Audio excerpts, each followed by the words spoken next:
The words bad boy seem permanently affixed to his name, but Nick Moran assures me that he is a lot more chilled now. "I'm in my 50s now, and I've had to calm it down a bit," the film star says. "But there's a but. I love a little bit of anarchy and chaos," he adds. "Anyone that's been on a film set with me knows that. Anyone who was out with me running around Soho when I had a couple of quid in my pocket can stand testament to that." Indeed, tabloid stories involving Moran, fondly remembered as card-sharp Eddie in Guy Ritchie's classic 1998 gangster flick, Lock, Stock, and Two Smoking Barrels, once abounded. Leaving private members' clubs with £3,000 bar bills, the girls in my accountant's office used to read them out loud and laugh, knocking a photographer unconscious at the red carpet premiere of Lock, Stock, living in a disused pub in South London, dating TV star Denise Van Outen, then marrying movie star Sienna Guillory. Then getting divorced less than 3 years later. "I was doing silly stupid things," Moran, 53, admits. Whether it was swearing on telly or getting into fisticuffs. "I was all over the tabloids and my life destroyed and relationships ruined, and it was really difficult and really unpleasant. I did that when I was 30, I don't want to do it again." He still rails however against the new societal norms that he feels have robbed modern life of much of its individuality and fun.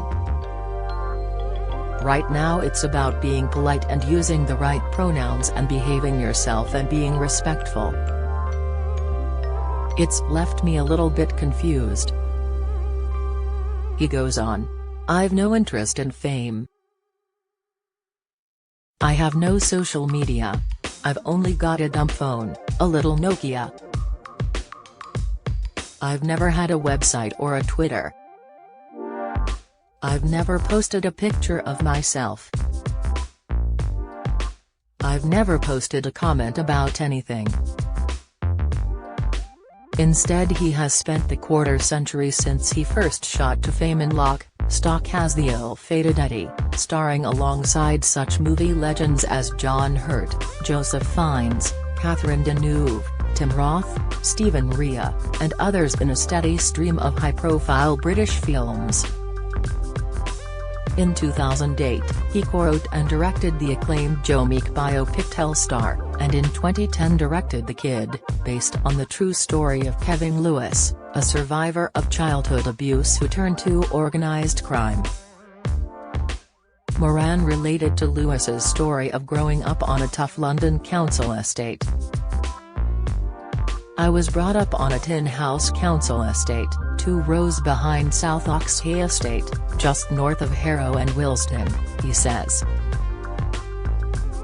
"I'm not knocking it, I'm just not part of it anymore. Life was different then. The National Front were ever present and street crime was rife. Teenage Nick's escape was acting in school plays and playing in bands. At 16 he lied about his age to get into Mount View Drama School in Peckham, South London, where he read Pinter and Brecht." As well as a career now spanning over 40 films, Moran also starred in a number of successful West End plays including Look Back in Anger, Alfie, and 12 Angry Men. But the major Hollywood stardom that was predicted for him in the wake of Lock, Stock's huge international success always eluded him. Or rather, Nick did a pretty good job of eluding it. "When I was at drama school, I read all these Peter O'Toole biographies and I was like, that man is just a maverick genius, and I was just obsessed with these stories of these old 60s actors and what they used to get up to. The unfortunate fact is that if you behave like that now, you are fired and they get someone else. Or what happened with me is if you try and behave like that, they'll go." We won't give him a job next time. I got confused, I think, by idolizing these hellraisers and thinking that's what it's about when really it isn't. I got a bit lost in that. You can't be a hellraiser anymore. There's no room for it. There was more to his lack of Hollywood headway than just bad behavior though, he says. In the wake of Lock, Stock's American success, Nick Moran was hot property. I was in LA, and they made a fuss about me. I was a guest on Jay Leno and I met all of these guys, but I just kept making massive CC cups. I met Brian De Palma for his movie, Hollow Man. He said, "How's your American accent?"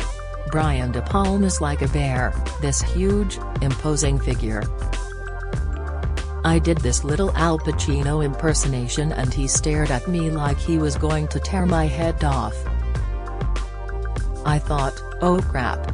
You made Scarface and Carlito's Way and I'm taking the piss out of your leading man for two of your greatest movies. There was a similarly disastrous encounter with director Paul Verhoeven, whose most recent film, Starship Troopers, had been roasted by the critics. I shouldn't tell you this, but I asked, when you did Starship Troopers, did you employ really bad actors and just get them to do this stuff, or did you get really good actors and tell them to act badly? Because it has that B-movie feel, and he just glared at me. Another director he shot himself in the foot with was Martin Scorsese, who Nick met to discuss a leading part in Gangs of New York, the acclaimed 2002 movie for which fellow Brit actor Daniel Day-Lewis won the Oscar for Best Actor. I said, yeah, the script, it's great. It'll be really good when it's finished. I thought it was funny, because when you read it, it doesn't make sense, the strange dialogue, and these people with funny names. He didn't get that part either. The Hollywood starring role Nick did finally land was in The Musketeer, the 2001 action-adventure movie based on Alexander Dumas' classic novel, The Three Musketeers, in which Nick played the womanizing Aramis. It had the #1 opening weekend.